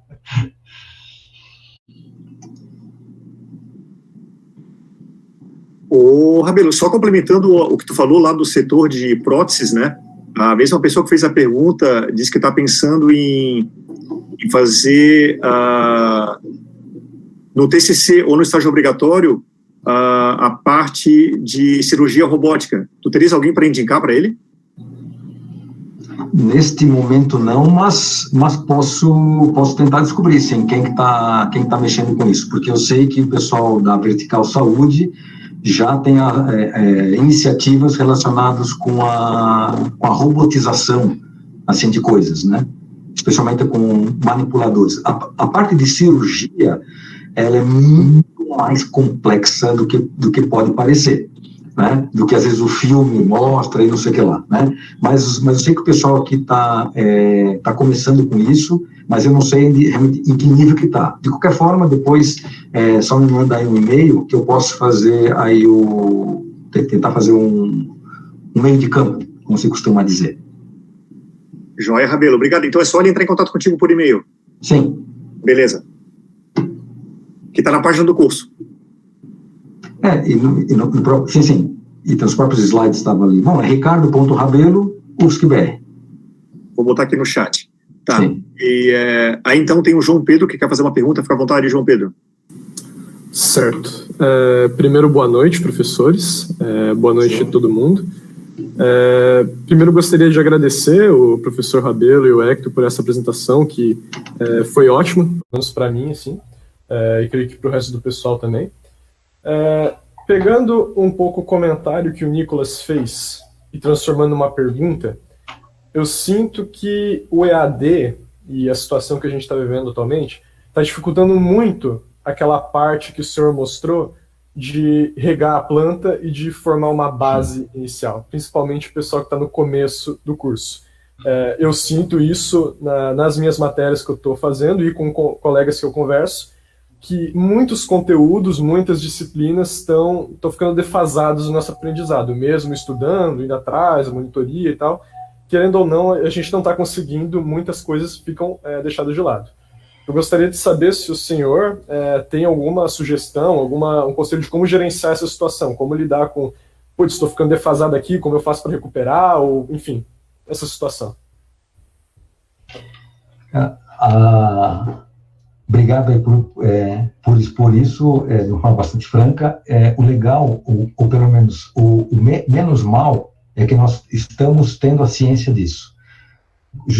É como se nós tivéssemos também um conjunto de instrumentações e a gente percebe muitas coisas que estão chegando dos alunos e um desses problemas é justamente esse que tu mencionas. Depois o professor Hector pode mencionar, complementar também sobre isso. Nós estamos, neste momento também, eu tinha mencionado agora há pouco, que tem um grupo de trabalho aqui de professores, pensando em algumas coisas, em melhorias do curso, etc., mas não só do ponto de vista formal, mas também do ponto de vista, chamamos assim, psicológico e também pedagógico, porque percebemos que alguns alunos, por várias razões, né, então a gente ainda não tem uma solução pronta, temos algumas ideias em mente, a própria Alumni tem ajudado nisso e dá alguns toques também assim na gente, que passa desde por questões, por exemplo, para não ficar tão assim abstrato, né, por formações de grupo de trabalho, por termos alunos mais avançados no curso que funcionem como tutores ou como grandes amigos desse grupo de pessoal mais defasado, combinar ajudas de alguns professores que trabalham naquela área, né, que não estão dando aquela disciplina, mas têm um conhecimento sobre aquela disciplina, também para ajudar esses alunos, como que fosse assim, em salas virtuais, né, criando grupos de alunos para trabalhar naquilo, enfim, algo mais ou menos nesse gênero. Mas a gente não tem ainda a receita de bolo pronto, porque justamente agora que a gente está percebendo isso e está pensando em como resolver. Bom, eu tenho alguns feedbacks. Hector, tu queres complementar? Mas é muito importante esse comentário que foi feito. Sim, eu vou complementar um pouco. Então, né, a gente já teve aí 2 turmas que ingressaram na UFSC, né, em ensino remoto, de 20.1, né, teve a primeira semana de aula, depois entrou a pandemia, ficamos em vários meses, né, até a gente reiniciar as aulas no dia 1º de setembro, e agora, então, a primeira turma, né, de 20.2, já começando com o ensino remoto, sem conhecer como é que é uma sala de aula do Centro Tecnológico, sem conhecer a UFSC, sem ver os professores, sem ver os seus colegas, e sem participar da bagunça também, né, fora da sala de aula, que é super importante, né, no bom sentido, né, que a gente tem que também extravasar e ter momentos de lazer, de contato com as pessoas, e fazer suas celebrações finais de semana, assim por diante. Tudo isso faz parte da experiência da graduação, né. E como é que eu vejo? A gente está, assim, num momento do mundo que é uma situação de guerra, digamos assim, né? Se não é guerra, é quase isso, certo? Então, tá todos os setores sendo afetados, a sociedade como toda sendo afetada, várias perdas, né, de mortes no mundo inteiro, a economia, impacto direto na economia, nas relações sociais também, e na universidade, né, como um todo, aqui na UFSC, sem dúvida, o impacto também não é pequeno, ele é grande, tanto na qualidade do ensino, mas também na parte de saúde mental, né, das pessoas, e tem várias pesquisas, né, já correndo pela UFSC falando, né, que a parte de saúde mental na graduação e na pós é um ponto bastante significativo e delicado, assim, que merece uma atenção. Eu passei para vocês aquele formulário da graduação na semana passada, em que ali tinham perguntas, né, que eu, como coordenador, tinha que preencher um formulário para a pró-reitoria de graduação, certo? Levantando informações, né, dos estudantes. Eu também apliquei um formulário semelhante com os professores, certo? Para esse formulário da coordenação do curso. No nosso curso, certo, teve uma participação de 108 pessoas que preencheram o formulário, que foi bastante positivo, né, praticamente aí deu mais de 30% do curso. No entanto, um dado que me chamou, que já me preocupava, mas eu não tinha esses dados, assim, né, recentes da nossa graduação, basicamente, mais de 60% da graduação, certo, relatou, né, no formulário que foi afetado por doenças socioemocionais, que foi mais de 60%, basicamente, certo? O que é um dado bastante preocupante, né? Eu passei isso para a pró-reitoria de graduação, e tem cursos, né, em que levantamento feito entre os próprios estudantes está acima disso, 80%, 85%, quase 90%, dependendo do curso. Então, o primeiro ponto, eu acho que para a gente entender é que isso é um problema real, certo? E todo mundo que está sentindo, né, dificuldade de motivação, de energia para assistir aula e das dificuldades inerentes do ensino remoto, essa falta de contato, certo? Um ponto para a gente entender é que isso não é um problema individual de vocês, para quem está passando por isso, mas é algo coletivo. É como se fosse uma pandemia de saúde emocional, de saúde mental, questões socioemocionais, em cima da pandemia do coronavírus, né, o Covid-19. Certo? Então, esse é um ponto que está pegando muito. Entre os professores também, eu acho que esse índice ele é menor, mas também não é tão baixo assim, ele não é insignificante. E servidores também. O que eu sugiro nesse ponto, né? Vocês conversarem com os professores, certo? Com quem vocês têm contatos, vocês externalizarem para eles, né? Como é que vocês estão sentindo, de repente, marcar um horário fora da sala de aula para falar com os professores, dizer que vocês estão precisando de um apoio, né? Que não é somente um apoio técnico na disciplina, vocês precisam, né, conversar com eles para expor as dificuldades de vocês, as demandas de vocês em relação àquela disciplina, se precisa flexibilizar prazo, ou se vocês estão se sentindo sobrecarregados com uma disciplina, né, eu sempre sugiro para todo mundo, primeiro ponto, procure conversar com os professores, a turma conversar, eu acho que esse é o caminho mais rápido, certo? De procurar resolver pelo diálogo. Eu também estou aberto sempre com vocês, né, para vocês conversarem comigo por e-mail, marcar uma conversa pelo Meet, de questões pessoais de uma disciplina, certo? E o que tiver ao meu alcance, né, para ajudar vocês, eu vou me empenhar ao máximo para ajudar vocês no que está ao meu alcance. Só que, como eu já coloquei aqui em outras rodas de conversa, né, tem coisas que extrapolam o meu limite de atuação, e eu quero resolver essas coisas simples de uma disciplina, que eu olho assim, cara, não acredito que isso está acontecendo. Eu deveria ter, digamos, o poder para resolver, mas muitas vezes eu não tenho. No entanto, o que é importante, certo? O primeiro passo, que eu acho que é o caminho mais fácil, vocês procurarem conversar com os professores, e mesmo conversar entre vocês, fazer uma roda de conversa entre vocês, cada um externalizar como é que está se sentindo, para vocês verem que não é algo pontual de vocês, e que é algo de um coletivo. Então, só essa conversa entre vocês já pode ajudar bastante. Conversar com os professores, conversar com a coordenação do curso, se o problema ainda persistir numa disciplina, né, por causa do conteúdo, sobrecarga, falta de flexibilização dos prazos, né, que tem sido um problema comum que o pessoal tem me relatado, né, e apesar da própria pró-reitoria de graduação, né, ter feito uma recomendação explícita, né, aos professores de gravar aulas, flexibilizar prazos, cuidar para não sobrecarregar, e eu passei isso no início de semestre para todos os professores que lecionam para a nossa graduação, das elétrica, mecânica, todos os cursos, matemática, física, sem exceção. Ainda assim, né, o pessoal vem me relatando que isso está permanecendo em algumas disciplinas. Então, o que eu sugiro? Vocês conversaram com os professores, se o problema permanecer, procurem o centro acadêmico, né, o nosso CAECA, certo? Também estou à disposição para conversar junto com o CAECA, junto com vocês, e se a gente vê que ainda não está resolvendo nessa conversa, certo? Vocês formalizarem um documento junto à coordenação do curso, para que eu possa encaminhar as instâncias maiores, né, que a própria coordenação, para tentar resolver diretamente com o professor. Então, para finalizar, aqui resumindo, certo? Essas questões de falta de motivação, dificuldade do ensino remoto, questões socioemocionais, não individual, é uma coisa coletiva, certo? A gente está numa situação sem precedentes, né? Na história recente da humanidade, eu nunca tinha passado por isso, nunca imaginei que ia passar, e a gente está passando. Então a gente tem que entender que a situação é essa, certo? A gente não tem como oferecer, né, nos vários especialistas em infectologia da UFSC, eles dizem que não tem como oferecer ensino presencial nem nesse semestre e nem no próximo, certo? Com o risco de colapsar ainda mais o sistema de saúde. Imagina voltando quase 60 mil pessoas presencialmente no semestre, de graduação, servidores, professores e pós-graduação também. É uma cidade voltando ativa, certo? O sistema de saúde que já estava colapsando nas últimas semanas, continua praticamente colapsado aqui em Florianópolis. Se voltar toda essa demanda, o sistema certamente não aguenta.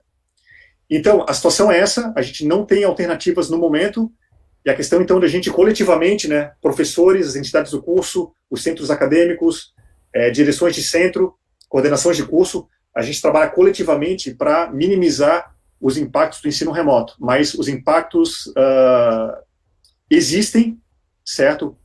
Por exemplo, a questão da qualidade do ensino, ela não é a mesma do que o presencial, certo? A sala de aula faz diferença, principalmente em disciplinas práticas.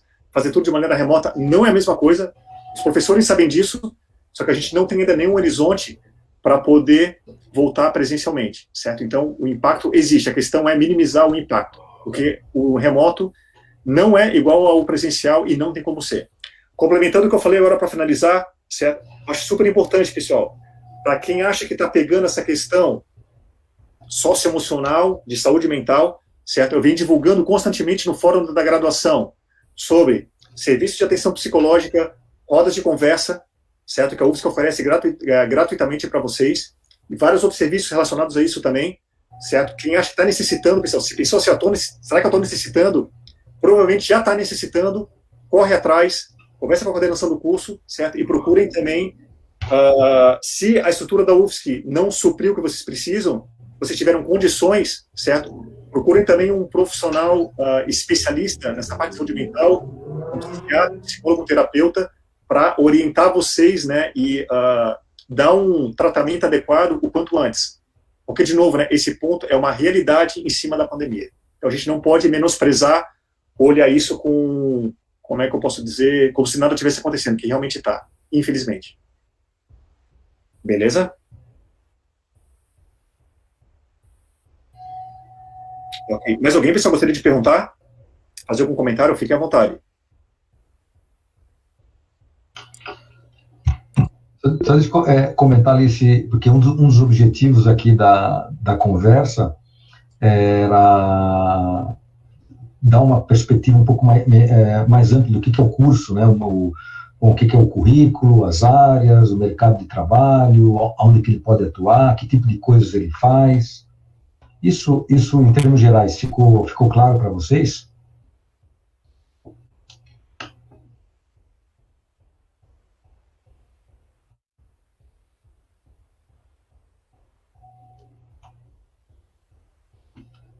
Bom, estou assumindo que sim, que o pessoal está dando, sim, está tendo essa visão global. Então, ok, joia.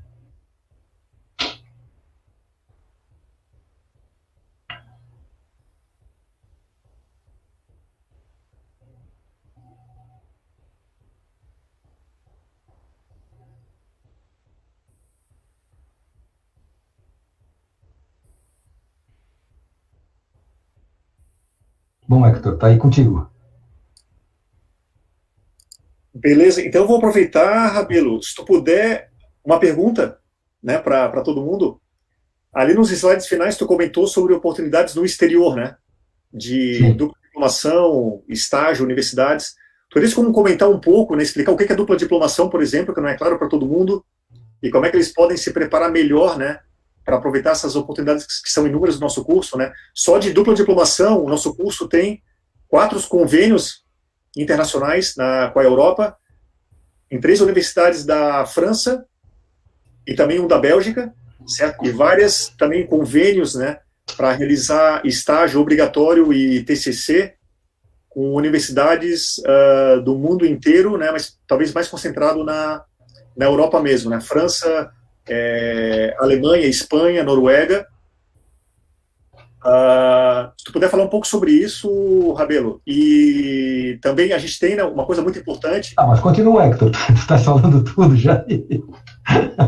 Vou passar a palavra para ti, só vou terminar aqui um ponto. Não, mas continua, cara. Tu estás falando aí exatamente o que eu ia falar, então depois eu complemento, se for o caso. Tá, beleza, então tá.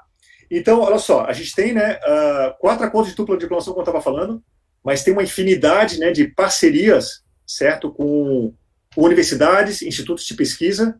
Portanto, dupla titulação significa você colar o grau de engenheiro lá e ter o mesmo grau aqui. É isso que chama dupla titulação. Isso. O pessoal que é menos familiarizado com isso. Isso. Já vou aprofundar um pouco mais esse ponto, certo? Então, e muitas vezes, as oportunidades que surgem para vocês irem para o exterior para fazer um estágio ou para estudar numa universidade, muitas vezes o contato é diretamente com o professor aqui do nosso curso. Ele já tem um canal de comunicação por lá, certo? Já pode indicar, às vezes a gente recebe e-mails deles, a gente precisa de indicação de alguns alunos, quem que tu indica? Vai ter em bolsa, vai fazer um processo seletivo. Aí o professor, então, organiza esse processo seletivo com toda a graduação. Então, muitas vezes, né, essa ponte, esse canal de comunicação para o exterior é através dos professores da graduação. Então, um ponto é vocês ficarem atentos, né, às informações que circulam pelo fórum da graduação, né, que eu percebo que muitas pessoas não estão habituadas a ler os e-mails do fórum da graduação, e ali, além de surgir ali várias informações importantes, né, sobre matrícula, disciplinas optativas e prazos e serviços que a UFSC oferece, como a parte de atenção psicológica que eu estava comentando antes, ajuda econômica e financeira, oportunidade de monitoria com bolsa, né, no curso, e também surge ali oportunidades, né, divulgação de oportunidades de estágio, obrigatório, não obrigatório, o trabalho de conclusão de curso, que é o nosso PFC, projeto de curso, surge por ali. Então, portanto, vocês ficarem atentos a essas oportunidades. Então, a gente tem vários, né, essas parcerias, né, entre os professores e empresas e universidades do exterior, certo? Que é, muitas vezes, o principal canal de comunicação. Vocês procurarem esses professores, manifestarem o interesse de vocês, para a gente começar a fazer essa ligação de acordo com o que é possível naquele momento. Então, essa seria a ideia geral do que é possível de oportunidades no exterior, certo? E qual que é a diferença entre dupla diplomação e fazer intercâmbio? Então, o intercâmbio é vocês irem para o exterior, que pode ser vocês irem fazer um estágio no exterior, numa empresa, num centro de pesquisa, laboratório de pesquisa, certo? Renomado mundialmente, por exemplo. E também envolve, às vezes, vocês estudarem, cursarem disciplinas numa universidade estrangeira, paralelamente com o estágio, ou às vezes só o estágio, ou às vezes primeiras disciplinas depois do estágio. Então, tudo pode acontecer. Vocês cursando as disciplinas lá, certo? Se elas forem consideradas pela coordenação do curso como disciplinas avançadas e alinhadas com o nosso currículo, vocês podem entrar com o pedido de validar essas disciplinas como optativas do nosso curso. Então, o que vocês estudam lá, pode contar para vocês se formarem. Certo? Vocês estão na dúvida, mandem e-mail para a coordenação, pergunta se as disciplinas estão alinhadas, a coordenação ajuda vocês a escolher as disciplinas para vocês aproveitarem aqui. Então, esse é o primeiro ponto. O que é agora dupla diplomação? Dupla diplomação é um intercâmbio, como eu falei agora, só que ele tem mais coisas envolvidas. O que é dupla diplomação? O nosso curso, ele estabelece um convênio internacional com a universidade estrangeira, onde as duas combinam previamente de reconhecer os seus currículos. De modo que, quando o estudante chega lá, ele fez várias disciplinas do curso, digamos até a 7ª fase, e a universidade de lá vai validar as disciplinas e reconhecer as que foram cursadas aqui, de modo que, cursando as disciplinas lá, atende o currículo da universidade estrangeira e vocês se formam lá, obtêm o diploma lá. Agora, quando vocês voltam para o Brasil, vocês entram com o pedido de validação dessas disciplinas, a coordenação do curso, então, valida, se for de acordo com o estabelecido e estiver alinhado com o curso, como eu falei antes, vocês validam as disciplinas, junto com o que vocês já cursaram aqui, e vocês integralizam o curso aqui e se formam aqui também. Então, vocês obtêm um diploma lá e aqui, com uma experiência um pouco aqui, um pouco lá, de maneira complementar. Complementar tanto na formação acadêmica, certo, profissional, mas também complementar na própria experiência pessoal, que é super legal, certo, vocês terem essa experiência. Então, as oportunidades existem. Então, essa formalização é diploma. Você tem um diploma aqui da UFSC e um diploma daquela universidade. Exatamente. 2 diplomas independentes, digamos assim, que vale, certo? 2 diplomas. Feito numa tacada só, é isso que acontece. Beleza? Então, esse é um ponto. Aproveitando, claro, eu poderia citar aqui vários, mas, por exemplo, o pessoal que de repente pensa em ir para a Alemanha, lá para Aachen, que é um grande centro de automação lá da Alemanha, o professor Stemmer, que é o grande ponto de contato aqui no DAS. O pessoal que vai para a França é o professor Max e o professor Daniel Coutinho, que também são os 2 principais professores aí que criam essas pontes para lá. Bom, enfim, é só para dar o Birajara também. O Birajara, sim, o professor Birajara também, na França. Esse, então, é o programa Brafitec, que inclusive vai estar no formulário da Alumni. Esses processos seletivos para a Aachen, na Alemanha, e também o Brafitec. Então, agora vocês já sabem do que se trata. Pessoal, mais alguma pergunta, comentário? Ou a gente vai finalizando?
O Grêmio, eu não sei se eu entendi bem aí a tua pergunta, porque assim, então tu estás fazendo as disciplinas, aí tu vais agora em princípio lá para a Alemanha fazer o teu estágio obrigatório, né?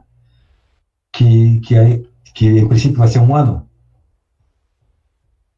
Sim, lá para lá. Bom, enfim, como é estágio obrigatório, aí quando tu voltares aqui, relembrando que como o professor Hector falou, uma vez tu estando lá, se quiseres, pode também fazer disciplinas lá, relacionadas a sistemas ciberfísicos, por exemplo, a IARREN tem várias, e quando voltares para cá, tu podes continuar fazendo aquelas disciplinas que ainda não fizeste, relacionadas ao sistema ciberfísico, e ainda, se for o caso, validar as disciplinas que tu fizeste lá.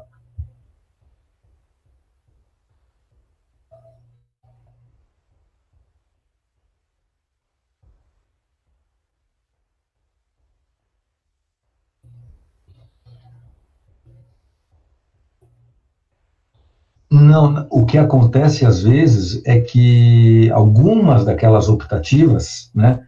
Então, por exemplo, se eu de novo vou colocar aqui na tela, né? Essas optativas aqui nem sempre, aliás, sendo da pós-graduação, elas nunca são oferecidas, talvez uma ou outra que sim, né? Mas em termos gerais, elas não são oferecidas todos os semestres.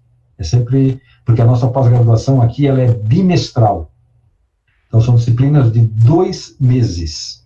E aí ela só vai se repetir no ano seguinte. Então, pode ser que justamente aquela que tu querias fazer foi oferecida naquele período que tu estiveste fora, e aí quando voltasses, ela já não, ela só vai ser oferecida, sei lá, dali a 6 meses, por exemplo. Né?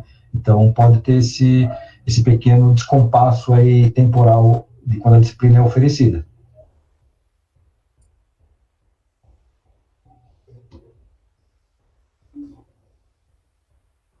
Não. Acho que o único prazo que existe mesmo é para tu não ser expulso, jubilado do curso.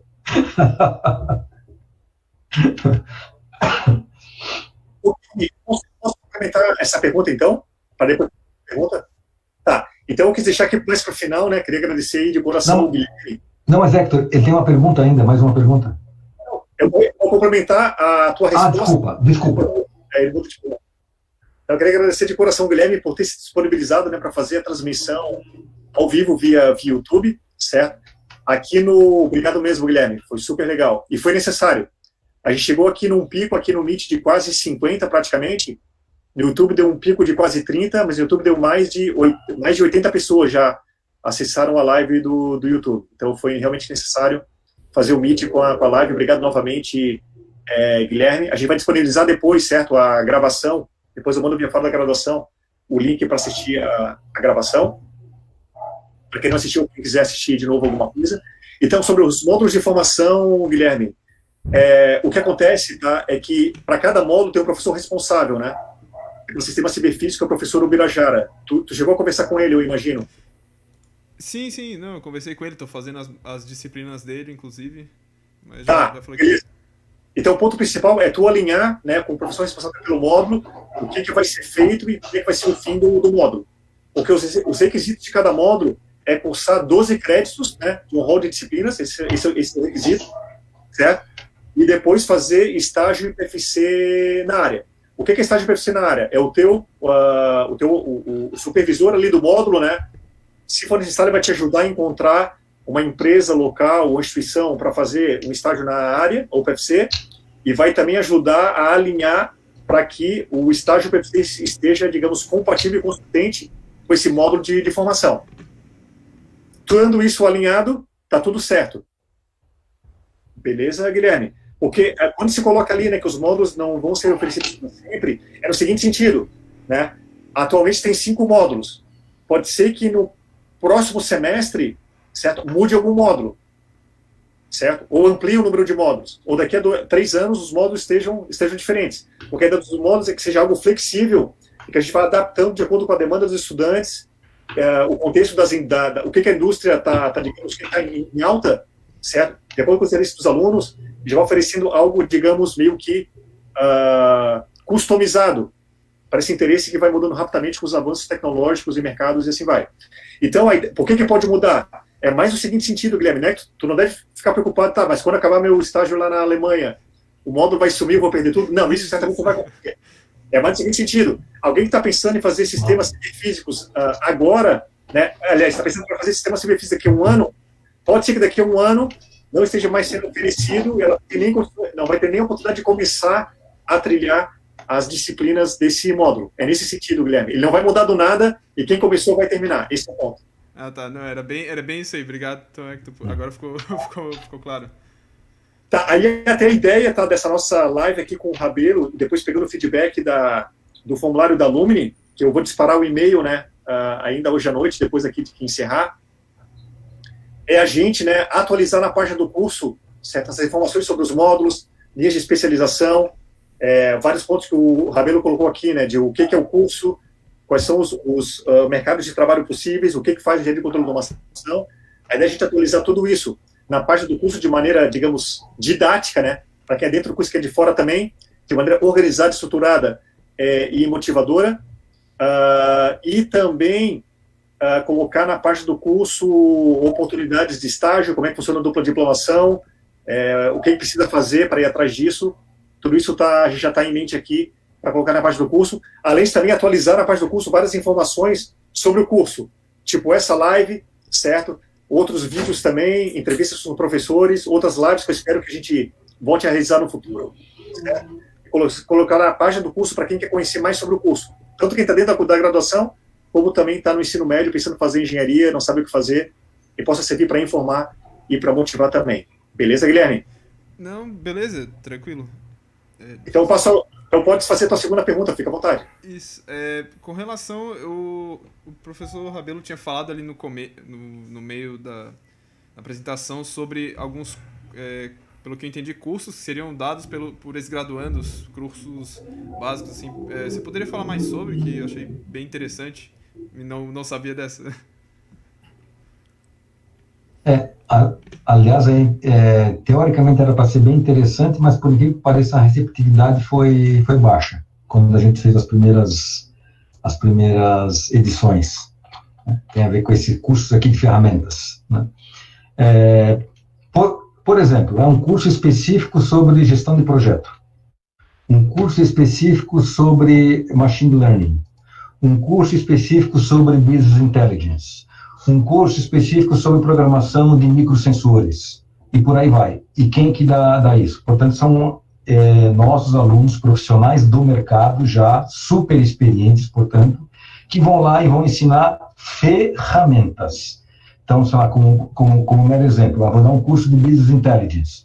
Aí a gente chama o pessoal da BIX, que também são os nossos ex-alunos aqui, e eles mexem tanto com Power BI como ClickView, que são 2 softwares clássicos aí de BI. Então, eles vão dar um curso sobre a ferramenta Power BI ou da ferramenta ClickView. Uma parte inicialmente teórica, de 4 a 8 horas, dependendo do tipo de curso, e depois, com mais 4 ou 8 horas, dependendo do curso, de parte puramente prática, que eles têm todos os problemas do mercado, bom, pessoal, vamos agora aqui, baixar a cabeça, hands-on mesmo, aprender a mexer na ferramenta. Então, esse é o espírito. E num segundo momento, mas isso aí depois ainda a gente tá vendo, né, tornar isso equivalente a juntando vários desses mini cursos, transformar isso em créditos que possam ser depois validados também no curso, como se fossem optativas gerais, digamos assim. Obrigado aí por esclarecer. Achei bem da hora a ideia, na verdade. Existem várias ferramentas aí que a gente só consegue pegar um pouquinho durante a graduação, então um curso nesse sentido eu acho que ia incrementar bastante. Por exemplo, o LabVIEW é um software que a gente vê muito pouco na graduação e é um software muito importante na indústria. Então, enfim, Sim. Acho muito interessante a ideia. Beleza. Só queria complementar, né, nesse ponto de ferramentas, né, que eu falei ali, a ideia é fazer uma live, né, no início do semestre, certo, com os professores, para falar sobre o curso, suas áreas de atuação, projetos, assim vai. Isso inclui também, né, fazer, em mais de um momento do semestre, né, uma live, uma roda de conversa, certo, com pessoas que estão na indústria, atuando profissionalmente, egressos ou não do nosso curso, certo, para falar sobre o que você está fazendo, propiciar o diálogo, né, a troca. Isso também é bastante importante. Só que isso até foi uma sugestão, né, que surgiu na última roda de conversa que eu fiz. O próprio pessoal que participou dessa roda de conversa sugeriu que fosse feito esse tipo de iniciativa, né, chamar o pessoal do mercado, da indústria, para falar sobre o curso, egressos ou não do curso. Agora, esse ponto que eu acho que é fundamental, né, para a gente motivar, informar e trazer o pessoal para dentro do curso, né, quem está na graduação, se engajar, entender o que está fazendo e para que direção está indo, é fundamental também, né, a coordenação do curso não tem de iniciativa, certo? Se depender só da coordenação dos professores, a gente não tem força para tocar isso sozinho, então precisa ser uma coisa descentralizada, né? E outro ponto também que na pergunta do Guilherme agora, o Rabelo tocou, ele tinha de alguma maneira tocado também na apresentação dele, eu percebo que existe uma certa... Eu, quando estava na graduação, eu tinha isso, né, e eu vejo que isso é bastante comum na graduação, né, a gente não consegue diferenciar muito bem o que é método com ferramenta. A gente meio que confunde que a ferramenta é o método e acha que se não aprende a ferramenta, não aprende o método. E a gente mesmo falando, né, com pessoas que estão, né, profissionais do mercado de controle de automação, TI, falando com os egressos alunos do nosso curso, cada vez que a gente fala com um, né, é bem comum eles falarem, mas tal coisa podia estar na graduação, por que não é dado? Isso aqui é importante, isso aqui é importante. Eu trabalho com isso aqui todo dia, começo a trabalhar desde que eu entrei na empresa, isso não é dado.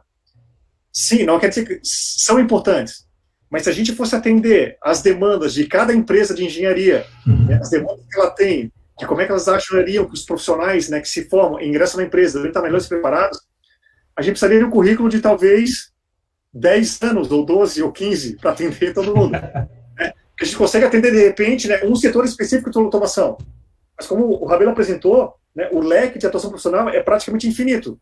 Tem como a gente atender as demandas, né, de ferramentas de todo mundo? Impossível, né? E a graduação, ela também não é, né, um grande programa de trainee. Que não é tão evidente assim da gente entender. Então, qual que é a ideia da formação? Né, que o Rabelo enfatizou isso, eu vou enfatizar mais um pouquinho aqui, complementar. A ideia da graduação é que vocês tenham uma visão geral de controle de automação de engenharia, primeiro, né, e em particular de controle de automação. Dentro do controle de automação, vocês se especializem numa área específica, vocês querem direcionar as optativas, acham que é relevante, vocês têm interesse, estão motivados, certo? Qual que é a ideia, então, do curso? Que é o objetivo de todo o currículo, né, de graduação de qualquer engenharia, de qualquer curso do Brasil e do exterior. Forneça para vocês uma caixa de ferramenta comum, para que quando vocês entram numa empresa, tiver necessidades específicas daquela empresa, precisar de ferramentas específicas, vocês rapidamente aprendam o que vocês precisam aprender para desempenhar, usar aquela ferramenta e fazer aquela área de atuação específica. De que sentido?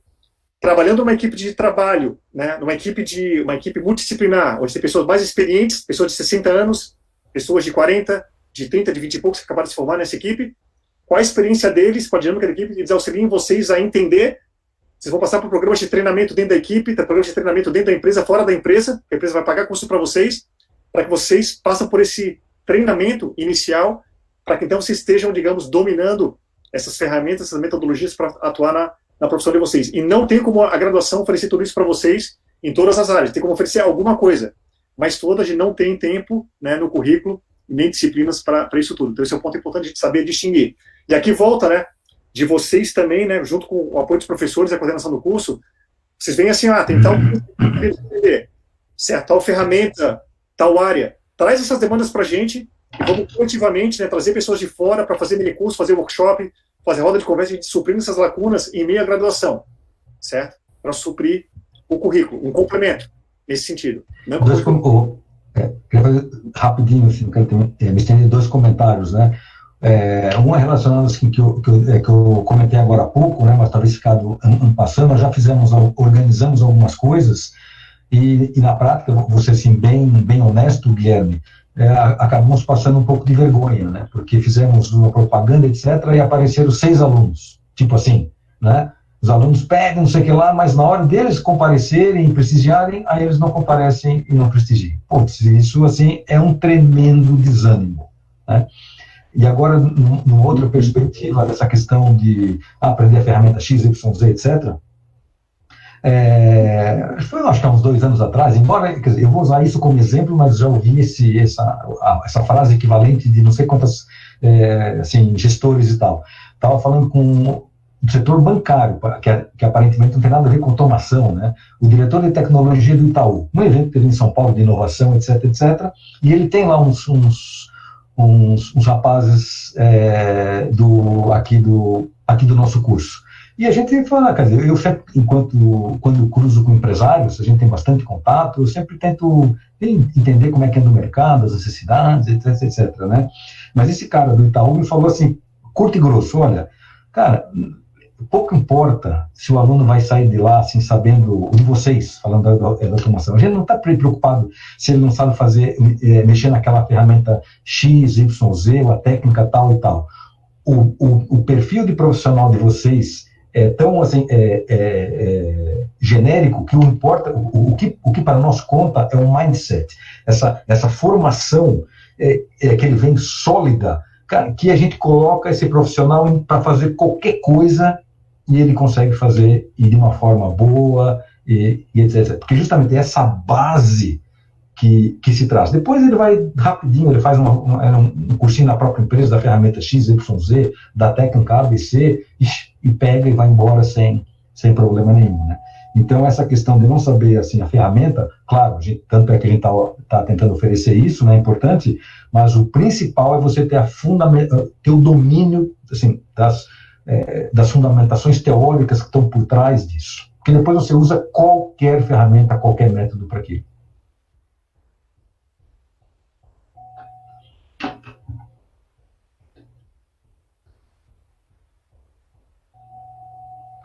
Mais perguntas, pessoal?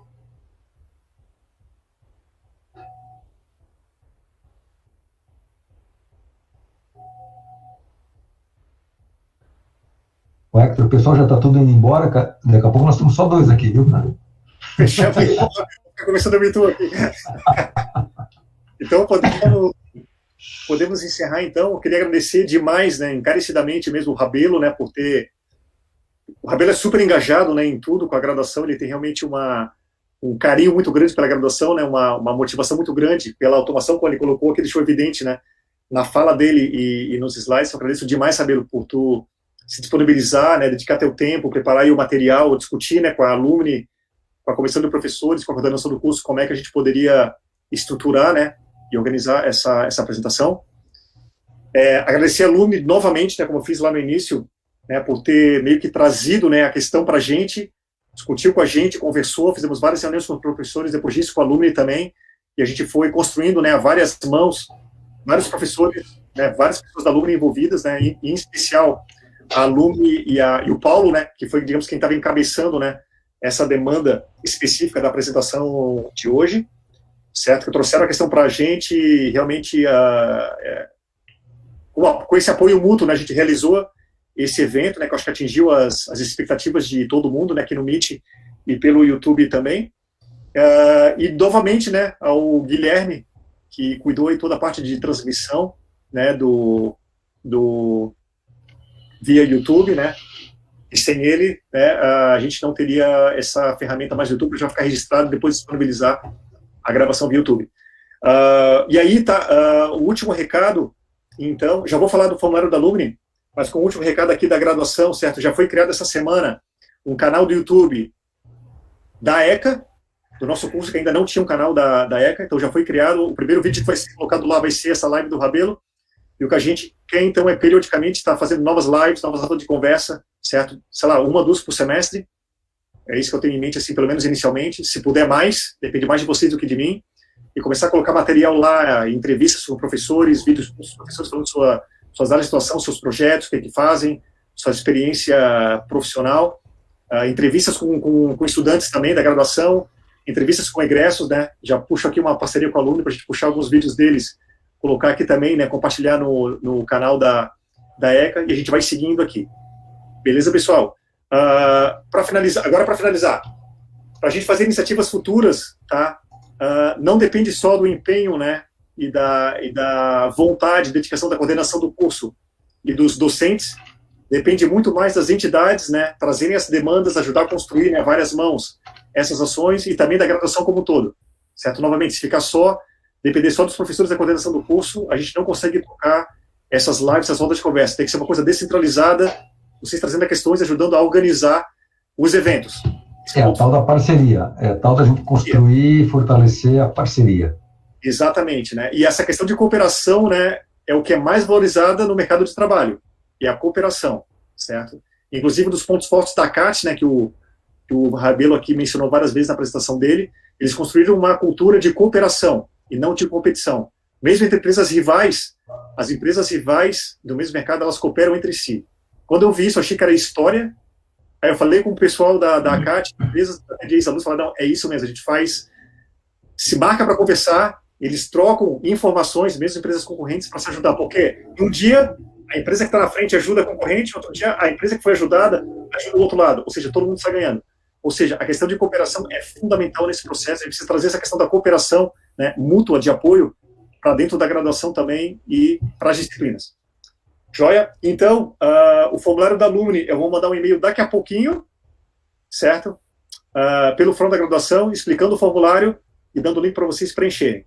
E quanto maior o engajamento e participação nesse formulário, mais informações significativas a gente vai ter para a Alumni analisar, junto com a coordenação do curso, a comissão de professores, para a gente poder trilhar algumas ações de melhoria do curso e aprimoramentos, né, de ofertas das disciplinas optativas, talvez reorganizar as linhas de especialização e também reorganizar os módulos de formação que são altamente oferecidos, por que não propor outros módulos, né? Tudo isso depende desse formulário da Alumni.